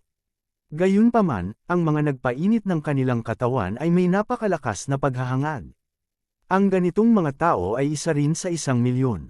Boom! Sa arena, si Fan Yu ay biglang sinuntok ni Yezuan at lumipad ng 10 metro palayo.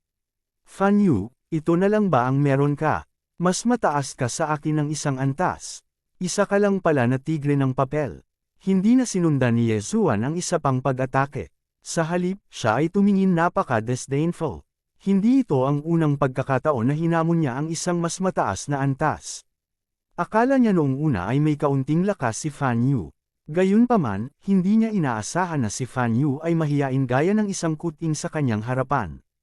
Hindi rin inaasahan ni Fan Yu na ang lakas ni Yezuan ay lalampas sa kanyang inaasahan. Wala siyang kaunting kalamangan sa simula ng 9th realm of the martial path. Yezuan, gusto kitang patayin. Sa oras na ito, biglang sumigaw si Fan Yu at muling sumugod. Ang kanang kamay niya ay naging kuko na. Gayunpaman, ang espiritual na kapangyarihang namuo dito ay naging dahilan ng pag-freeze ng ekspresyon ni Yezuan. Isang grade 10 martial technique. Nagulat si Yezuan. Hindi masama ang kakayahan ni Fan Yu. Talagang natutunan niya ang isang grade 10 martial technique sa simula ng 9th realm of the martial path. Nako, Yezuan, umiwas ka kaagad. Si Zhou Kang, na nasa ibaba ng arena, ay hindi sinasadyang sumigaw. Ang antas ng cultivation ni Fan Yu ay isang antas na mas mataas kaysa kay Yezuan. Ngayong mayroon na siyang lakas ng grade 10 martial technique, hindi ito kakayanin ni Yezuan kahit ano pa ang mangyari. Nakahanda na ang matanda na nagbabantay sa bundok para kumilos. Gayunpaman, sa sandaling iyon, nakita niyang biglang ngumiti si Yezuan. Kaya naman, huminto siya sandali at nagpas siyang huwag ng kumilos. Isang grade 10 martial technique. Kailangan mo muna akong patulan. Bahagyang pumulupot ang mga labi ni Yezuan. Sa isang iglap, ang lakas ng kanyang espiritual na kapangyarihan ay tumaas ng isang antas. Tama yan. Sa kritikal na sandali na ito, nilamon niya ang mga kayamanan ng langit at lupa na nakatago sa devouring space. Ang mga kayamanang ito ang nagbigay daan sa kanya na makalusot. Ika-9 na kaharian ng martial path. Ngayon, siya ay nasa parehong antas ni Fan Yu. Pareho silang nasa 9th realm ng martial path. Higit sa lahat, pagkatapos makapasok ang isang martial artist, ang kanilang pangangatawan at espiritual na kapangyarihan ay tataas ng husto. Gayunpaman, nalampasan ni Yezuan ang isang malaking bottleneck. Nakalusot siya mula sa tuktok ng 8th realm ng martial path hanggang sa 9th realm ng martial path. Kaya naman, mas malaki pa ang pagtaas. Ang kanyang kasalukuyang bilis ay higit na nalampasan ang kay Fan Yu. Yezuan, mamatay ka. Sa ilang mga punto, si Fan Yu ay tumalon sa hangin. Bigla siyang gumawa ng grabbing motion gamit ang kanang kamay. 5 streak ng malamig na liwanag ang kumislap at agad na tumagos sa arena. Gayunpaman, hindi nangyari ang eksena ng pagkapunit ng katawan ni Yezuan. Nakaalis na si Yezuan bago dumating ang kanyang pag-atake. Ano? Puno ng pagkabigla ang mukha ni Fan Yu. Ang nalampasan ng kanyang claw attack ay talagang after image ni Yezuan. Ang pinakamahalaga, ang orihinal na katawan ni Yezuan ay naghihintay na sa kanya sa ibaba. Gumapang ka. Sa wakas ay bumagsak si Fan Yu sa lupa. Sa sandaling ito, si Yezuan ay humakbang pasulong at umikot sa likuran niya. Huwag kang mag-alala, hindi kita papatayin. Umalangaw ang malamig na boses ni Yezuan.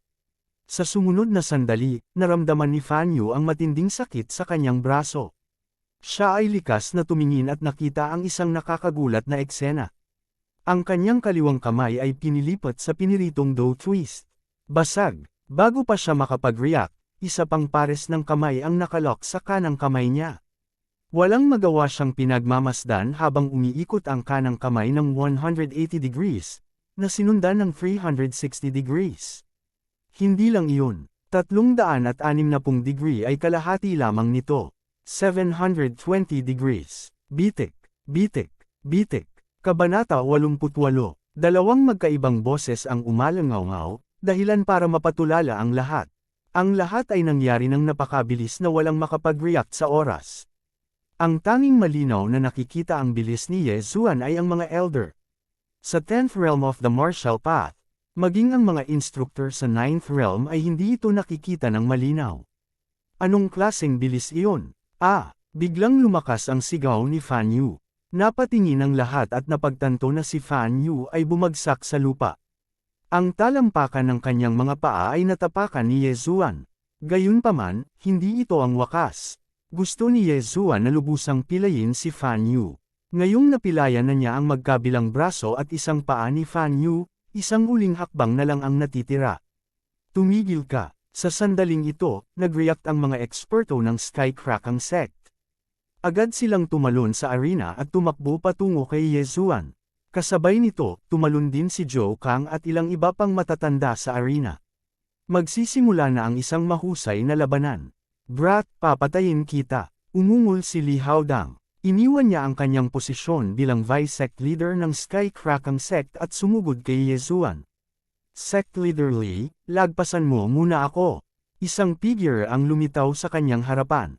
Si Zhou Kang iyon. Maya-maya, lumipad ang isa pang figure. Ito ay ang Mountain Guarding Elder. Huminto si Li Haodang sa kanyang mga landas habang nakaharap ang dalawang peak martial artists. Ka-level niya silang dalawa, wala pang 30% ang tsansa niyang manalo. Sa kabilang panig, ang 5 elder ng Skycrackang Sect ay naharang ng mga elder ng Skycrackang Sect. Kasabay nito, ang mga instructor, mga diakono, at maging ang mga alagad na nakatayo sa manunood ay nagmadaling bumaba. Zhou Kang, sinusubukan mo bang magsimula ng digmaan sa pagitan ng ating mga sekta? Kinagat ni Li Haodang ang kanyang mga ngipin at umungol. Ito ay dahil si Fan Yu, na tinatapakan ni Ye Zuan, ay ang kanyang disipulo. Kung gusto nating magsimula ng digmaan, gagawin natin ito 2 taon na ang nakakaraan. Naaalala mo ba ang ginawa ni Fan Yu 2 taon na ang nakakaraan? Pinandilatan siya ni Zhou Kang at nagtanong. Natigilan si Li Haodang. 2 taon na ang nakararaan, nagdala rin siya ng grupo ng mga tao sa Shattering Cloud Sect para lumahok sa kompetisyon. Noong panahong iyon, binugbog pa ni Fan Yu ang disipulo ni Zhou Kang hanggang sa maputol ang kanyang mga meridian. Sa pagkakataong ito, ang napilayan ay si Fan Yu. Ito ay tunay na ikot ng karma. Sa ilang sandali, hindi alam ni Li Haodang kung ano ang sasabihin. Sa oras na ito, biglang sinabi ni Huzan, "Kalokohan, pinatay pa ng batang iyon ang aking disipulo. Siya lang ang may kasalanan." Isang boses ang lumipad. Lumingon ang lahat at nakitang kinakaladkad ni Ye Zuan ang katawan ni Fan Yu habang dahan-dahan itong lumakad. Pagkatapos, iniwas ni Ye Zuan ang kanyang kanang kamay at inihagi si Fan Yu sa harap ni Li Haodang. Fan Yu, nang makita ni Li Haodang ang baluktot na mga braso at durog na mga binti ni Fan Yu, agad siyang napaluha. Talagang tama, ang mga hindi makatarungan ay tiyak na mapapahamak. Iyon ang iniisip ni Zhou Kang at ng iba pa. Naunawaan nilang lahat na pinaghihiganti ni Ye Zuan si Wu Yuan at ang iba pa, gayon din ang kanyang senior brother. Sect Leader Li, pinatay ni Ye Zuan ang isa at napilayan ang isa, ngunit ito ay katanggap-tanggap pa rin. Kung gusto mong lumaban ngayon, ako, si Bai Lai, ay malugod na obligado. Lumakad din si Bai Lai at sinabing, ang kanyang unang disipulo, si Wu Yuan, ay nasugatan din ni Zhang Ziang. Malamang 1 buwan siyang nakarete sa kama. Tama, si Zhang Ziang ay naglunsad ng palihim na pag-atake, kaya kumilos si Ye Zuan. Bukod dito, sina Ye Zuan at Fan Yu ay nasa gitna ng kompetisyon ng bigla kang nakialam. Sa makatuwid, ito ay iyong pagkawala. Panipi, bilang hurado sa kompetisyong ito, nagsalita sa wakas ang matanda na nagbabantay sa bundok. Nagkatinginan ng mga tao mula sa Skycrackang Sect. Malinaw na sila ang natalo, ngunit ang Shattering Cloud Sect ang nasa kanan. Good, very good. We won't let this matter rest. Let's go. May katinoan pa rin si Li Haodang. Alam niyang wala silang makakamit kung sila ay lalaban ng direkta, kaya pansamantala lamang siyang umatras. Umalis ang mga tao mula sa Skycrackang Sect kasama ang bangkay ni Zhang Ziang at ang baldado na si Fan Yu. Habang sila ay umalis, si Fan Yu ay sumisigaw pa rin sa sakit. Ang dalawa sa kanyang mga braso at isang paa ay napilayan ni Ye Zuan. Maliban kung mayroon siyang ilang banal na gamot, maaari lamang siyang mahiga sa isang kama sa natitirang bahagi ng kanyang buhay. Sa pagtingin sa likuran ng mga tao mula sa Skycrackang Sect, ang karamihan ay natahimik ng ilang segundo. Tapos, biglang sumabog. Nanalo ang Shattering Cloud Sect. Matapos ang 5 sunod na pagkatalo, sa wakas ay nanalo sila. Haha, masyadong malakas si Senior Brother Ye. Talagang binugbog niya ang punong disipulo ng Skycrackang Sect. Pero bakit ko narinig na si Fan Yu ay isang Martial Path 9th Realm martial artist? Martial Path 9th Realm. Pagkatapos ay matatalo siya ni Senior Brother Ye. Pwede ba yun? Heavens, isang Martial Path 9th Realm martial artist ay maaari nang maging mentor sa Shattering Cloud Sect. Mentor, ang talento na ito. Napatulala ang mga alagad. Ang talento ni Ye Zuan ay lumampas na sa kanilang inaasahan. Para naman kay Zhou Kang at sa iba pa, hindi rin nila maisip na matatalo ni Ye Zuan ang isang Martial Path 9th Realm martial artist na may rank 10 martial art. Paano ito naging posible? Sumimangot si Zhou Kang at tumingin kay Ye Zuan. Ang huli ay nakipaglaban pa lamang at hindi pa binawi ang kanyang aura. Kaya naman, nakahanap ng clue si Zhou Kang. Ano, Ye Zuan, nakalusot ka na sa Martial Path 9th Realm. Gulat na sabi ni Zhou Kang. Medyo walang magawa si Ye Zuan. Dahil na-expose na siya, tumango lang siya at umamin, nakalusot lang ako sa laban. Ano, nang matapos siyang magsalita, naghiyawan lahat sa paligid. Nakalusot sa panahon ng labanan. Paano ito naging posible? Hindi makapaniwala ang mga matatanda at nagtipon sa paligid ni Ye Zuan. Kahit na binawi ni Ye Zuan ang kanyang aura, naramdaman pa rin nila ito. Siya ay talagang Martial Path 9th Realm martial artist. Oh my God, namuhay ba ako na parang aso sa nakalipas na ilang dekada? Isang 15 anyos na Martial Path 9th Realm martial artist, ito ay mas malakas kaysa kay Fan Yu. Ang taong nagsabi nito ay isang middle-aged mentor. Siya ay higit sa 2 beses na mas matanda kaysa kay Ye Zuan. Sa pangkalahatan, ang mga martial artist ay nagsimulang matuto mula sa murang edad. Gayunpaman, kailangan nilang maghintay hanggang 7 taong gulang sila. Kahit na nagsimula si Ye Zuan sa paglilinang sa edad na 7, ito ay magiging 8 taon lamang. Alin sa mga mentor na naruroon ang hindi nakapagtanim ng higit sa 30 taon? Isang tunay na henyo. Mabuti, ito ay talagang mabuti. Sa oras na ito, hindi maitago ni Zhou Kang ang kanyang saya at agad na tumawa. Kung mas mahusay ang talento ni Ye Zuan, mas masaya siya. Tuwang-tuwa siya. Ngayon, ang Shattering Cloud Sect ay nakatakas sa kapalaran ng 5 magkakasunod na pagkatalo at nanalo sa isang labanan. Kaya naman, agad na nag-utos si Zhou Kang ng isang piging para ipagdiwang. Ang buong Shattering Cloud Sect ay napuno ng tawanan. Kasabay nito, agad na kumalat ang balita na si Ye Zuan ay naging mentor ng Shattering Cloud Sect. Ang mga mentor ng Shattering Cloud Sect ay binibigyan ng nakapirming halaga ng mga puntos bawat buwan. Bagamat 300 puntos lamang sa isang buwan, ito ay napakahusay pa rin. Gayunpaman, ikinumpara ito ni Ye Zuan sa Consecrator ng pamilya Zhu at nalaman na ang 3 milyong tael sa isang buwan ay hindi marami. Ito ay dahil si Lian Yuan ay binibigyan ng 10 milyong tael sa isang buwan sa Zhu family. Gayunpaman, ang pinakamahalagang bagay ay darating pa. Dati, nangako si Zhou Kang na hanggat nanalo ang Shattering Cloud Sect sa pagkakataong ito, pribado niyang ibibigay ang 30,000 puntos kay Ye Zuan. Kabanata 89. Ang 30,000 puntos ng Shattering Cloud Sect ay katumbas ng 300 milyong tael ng pilak. Nilamon ni Ye Zuan ang 10,000 puntos ng Shattering Cloud Sect na halaga ng mga kayamanan sa kanyang pakikipaglaban kay Fan Yu. Ngayong mayroon na siyang 30,000 puntos, tiyak na makakalusot siya sa kalagitnaan ng ika-9 na antas ng Martial Path. Nang gabing iyon, tinawag ni Zhou Kang si Ye Zuan sa kanyang patio. Ye Zuan, hindi ko alam kung ano ang ginawa ko sa past life ko para tanggapin ka bilang alagad ko. Halika, narito ang 30,000 puntos. Inutusan na kitang kunin ang lahat ng martial arts ng Shattering Cloud Sect. Si Zhou Kang ay bukas palad na inihagis kay Ye Zuan ng ilang puntos na mga token. Salamat, Guro. Siguradong maglilinang ng mabuti ang iyong alagad. Nakangiti si Ye Zuan mula tenga hanggang tainga habang nagmamadaling nagliligpit ng mga token. Malaki ang kita niya sa pagkakataong ito. Hindi lamang siya nakakuha ng 30,000 puntos ng Shattering Cloud Sect, ngunit natutunan din niya ang lahat ng martial arts ng Shattering Cloud Sect. Kailangang malaman ng isa na ang bawat ika-10 antas ng martial arts ay hindi mabibili.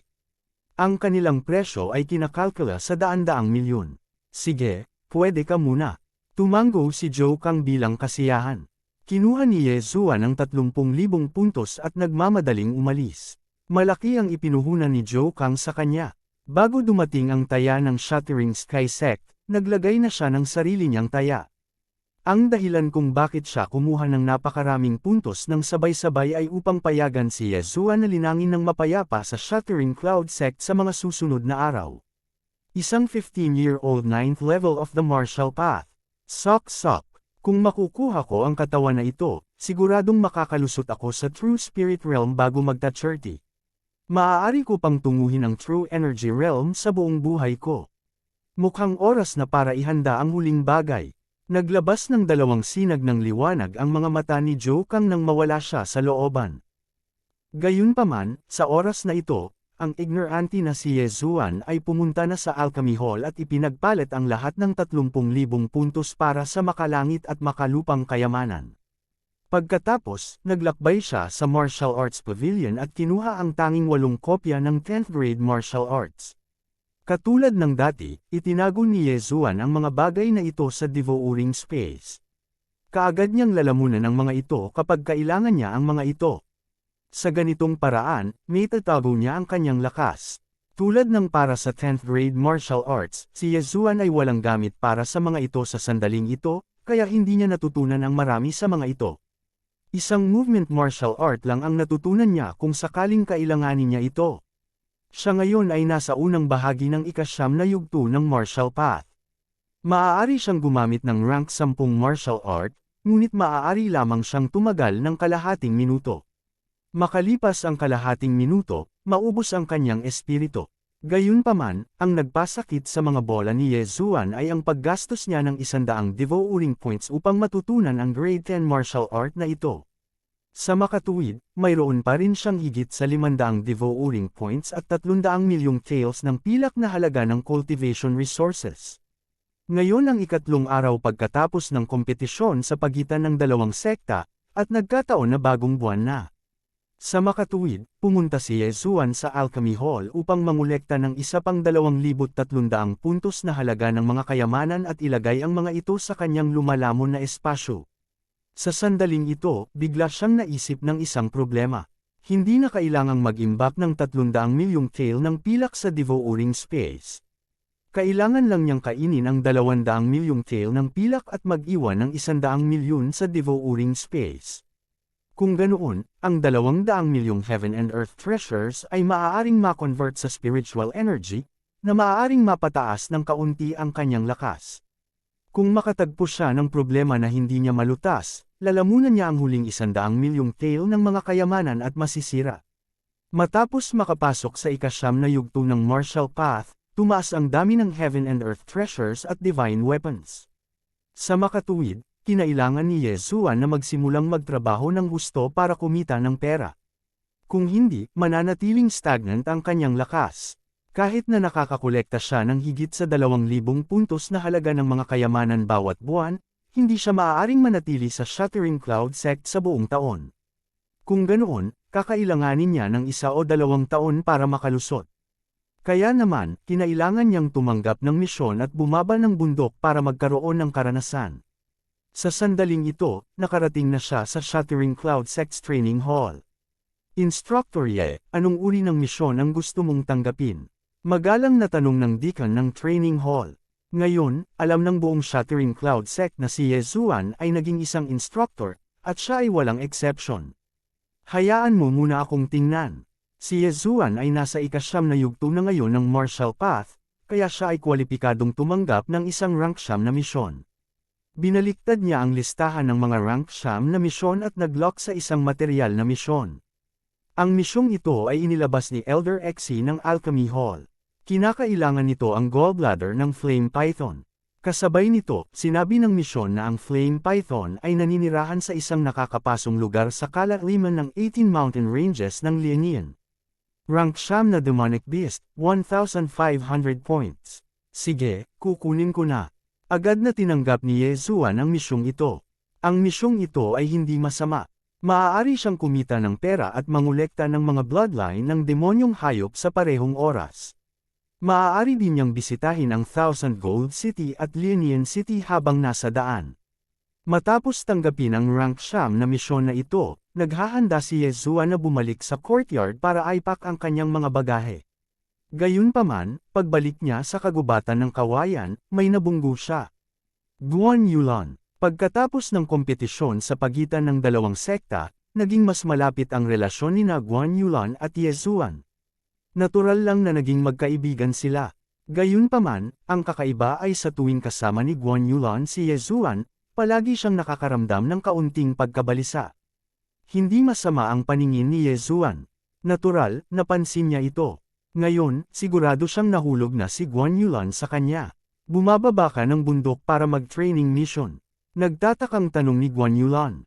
Oo, tinanggap ko ang isang rank siyam na misyon upang pumunta sa 18 mountain ranges ng Lianian. Aabutin ito ng halos isang buwan. Lumapit si Yezuan at tumango habang nagsasalita.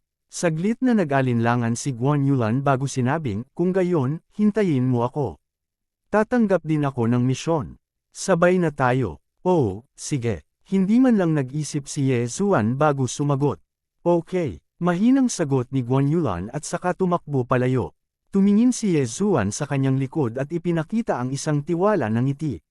Sa kanyang nakaraang buhay, siya ay isang otako. Maging ang mga Diyosa ay hindi niya maabot. Sinong mag-aakala na, pagkatapos niyang dumating sa mundong ito, siya ay magiging patok sa mga babae. Bilang karagdagan kay Liu Ye, nagkaroon din siya ng pekeng kasal kay Zhu Qingqing. Ngayon, naroon si Guan Yulan, na may crush sa kanya. Nabalitaan ko na maaari kang magkaroon ng maraming asawa sa mundong ito. Sok sok sok sok.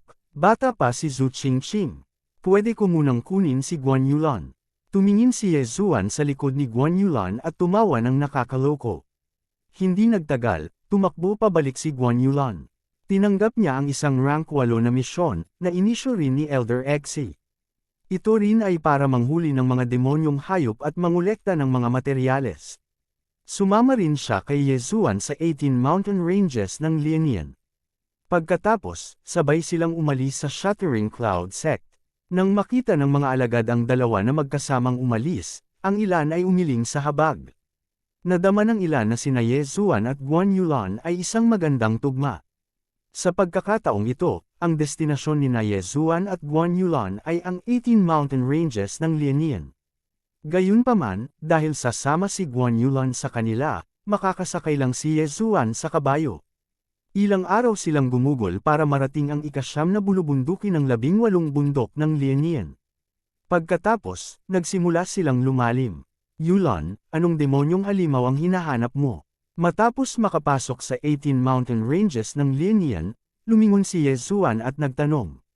Kabanata 10, Saber-Toothed Tiger, tara na at tapusin muna natin ang misyon mo.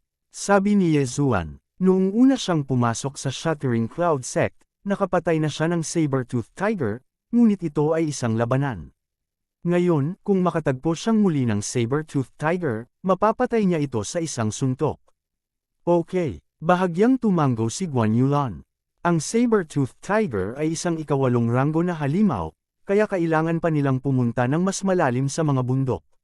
Makalipas ang isang araw, nakarating sila sa 13th Mountain Range.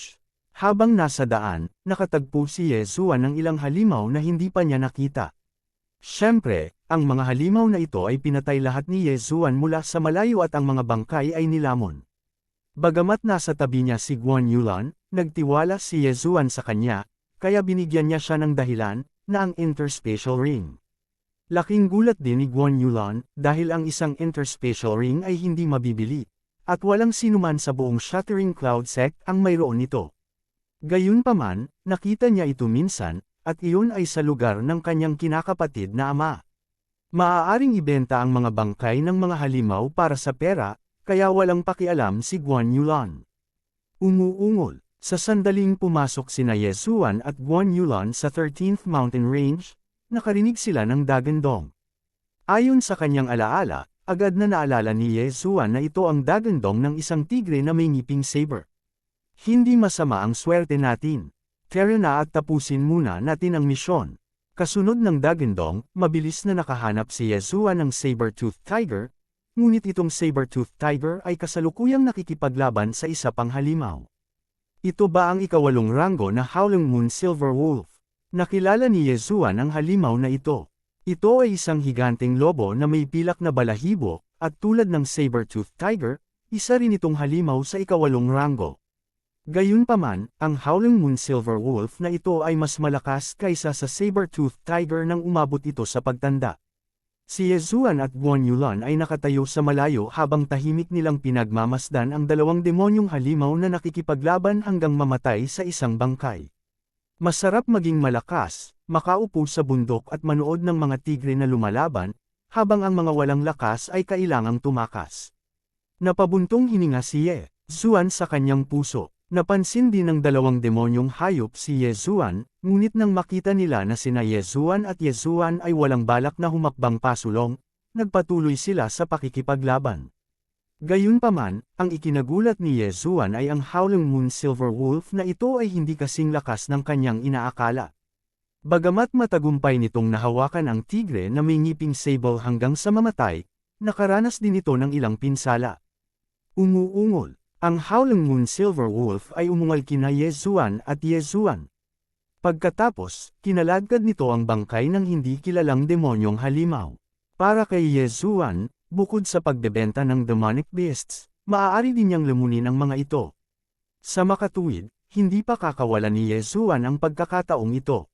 Nang malapit na niyang iguhit ang kanyang pana at patayin ang Howling Moon Silver Wolf na ito, biglang inabot ni Guan Yulan ang kanyang kamay sa kanyang braso, na nagpapahiwatig na hindi siya dapat umatake. Anong problema? Nagtatakang tanong ni Yezuan. Mukhang buntis itong Howling Moon Silver Wolf, sabi ni Guan Yulan pagkatapos ng isang paghinto. Ano? Natigilan si Yezuan. Buntis. No wonder it's so weak. Kaya buntis ito. However, with its injuries, I'm afraid na hindi ito mabubuhay ng matagal. Maingat na pinalaki ni Yezuan ang Howling Moon Silver Wolf. Ang Howling Moon Silver Wolf na ito ay talagang nag-iwan ng mga bakas ng paa, ngunit ang mga ito ay mga bakas ng dugo. Then you mean to say na hayaan na natin? Biglang lumingon si Yezuan at nagtanong. Hindi ito ang unang pagkakataon na nakatagpo sila ng buntis na demonyong halimaw. Ito ang pangalawang pagkakataon. Ang unang pagkakataon ay noong nakatagpo nila ang Flood Dragon sa Blackwater Mountain Range. Gayunpaman, sa pagkakataong iyon, wala silang ibang magagawa kundi salakayin ang tiyan nito para mapatay ito. Let's wait and see. Kahit hindi tayo atakihin, problema pa rin kung makapagsilang ito ng mga wolf pups. Medyo nalungkot si Guan Yulan. Noong panahong iyon, kinulam din siya ni Lu Buping. Kaya naman tinanggap niya ang imbitasyon na patayin ang Flood Dragon. Malupit pa niyang inatake ang itlog ng Flood Dragon. Pagkabalik, matagal din siyang nakonsensya. Sa pagkakataong ito, ayaw na niyang makita muli ang ganitong sitwasyon. Sige, kunin muna natin ang pangil ng saber-toothed tiger. Bahagyang tumango si Yezuan. Ang pagkakaroon ng habag at pakikiramay ay isang magandang bagay. Bagamat may ilang mga aksidente kung minsan, ito ay mas mahusay kaysa sa pagiging cold-blooded at pumatay ng walang bating isang talukap ng mata. Naglakad sila papunta sa gilid ng saber-toothed tiger. Gayunpaman, ang saber-toothed tiger na ito ay hindi pa ganap na patay, kaya muli itong sinaksak ni Yezuan. Pagkatapos, isa-isang sinuntok ni Yezuan, naputol ang dalawang pangil. Pagkatapos, nilunok niya ang bangkay ng saber-toothed tiger. Gusto mo bang puntahan? Biglang lumingon si Yezuan at nagtanong. Nang marinig ito, muling nag-alinlangan si Guan Yulan, pagkatapos ay tumango. Sinundan nila ang mga dagwang bakas ng paa at sa wakas ay nakakita sila ng isang maliit na kuweba. Gayunpaman, hindi sila pumasok dahil may masakit na panaghoy na nagmumula sa kuweba. Hindi nila alam kung swerte ba ito o hindi, ngunit pagkatapos bumalik sa lungga nito ang Howling Moon Silver Wolf, nagsimula na talaga itong manganak. Malubhang nasugatan, umungol ito ng buong 5 minuto bago tuluyang tumigil. Nagkatinginan sina Yezuan at Guan Yulan, pagkatapos ay sabay na pumasok. Hindi kalakihan ang kuwebang ito. Pagkatapos ng dalawang pagliko, nakita nina Yezuan at Guan Yulan ang Howling Moon Silver Wolf. Gayunpaman, ang Howling Moon Silver Wolf na ito ay nakatagilid sa lupa. Walang anumang palatandaan ng buhay. Sa tabi nito, ay may dalawang maliliit na bagay. Pagkaraang makita ito, bahagyang sumimangot si Yezuan at sinabing, tulad ng inaasahan, namatay ito sa kalagitnaan ng panganganak. Habang nagsasalita siya, lumakad siya. Nang makalapit siya, nakita niyang may dalawa ng lobo na tuta sa lupa. Para sa ikatlong tuta ng lobo, nasa tiyan pa rin ito ng Howling Moon Silver Wolf. Tila ang pangatlong tutang lobo na ito ay wala pa sa kalahati ng panganganak bago namatay ang inang lobo. Walang magawang umiling si Yezuan. Sa mundong ito, ang pagpatay ay nasa lahat ng dako. Ang mga bangkay ng mga tao at mga halimaw ay makikita sa lahat ng dako. Sa kanyang nakaraang klase ng biology sa buhay, natutunan din ni Yezuan ang tungkol sa natural selection, kaya hindi niya masyadong naramdaman iyon. Medyo madilim ang kuwebang ito. Nagsimulang lumingalinga si Yezuan, ngunit wala siyang nakitang mahalagang bagay. Pero nang lumingon siya, nagulat siya. Nakita niya na binalot ni Guan Yulan ng tela ang isang tuta ng lobo at hawak niya ito sa kanyang mga braso na parang may hawak na sanggol. Yulan, ikaw. Nagulat si Yezuan. Ano ang ginagawa ni Guan Yulan? Bakit niya hawak ang bangkay ng isang lobo na tuta? Hindi. Biglang kumislap ang mga mata ni Yezuan. Pakiramdam niya ay humihinga pa ang wolf pup. Buhay pa ba ito? Ungol ni Yezuan at lumapit. Ang bagong panganak na wolf pup na ito ay hindi man lang nagmulat ng mga mata. Kahit humihinga ito ay napakahina. Tila maaari itong mamatay anumang oras. Niyakap ito ni Guan Yulan at kumunat ang noo. Walang nakakaalam kung ano ang iniisip niya. Gayunpaman, nakikita ni Yezuan ang bakas ng pag-aatubili sa kanyang mga mata.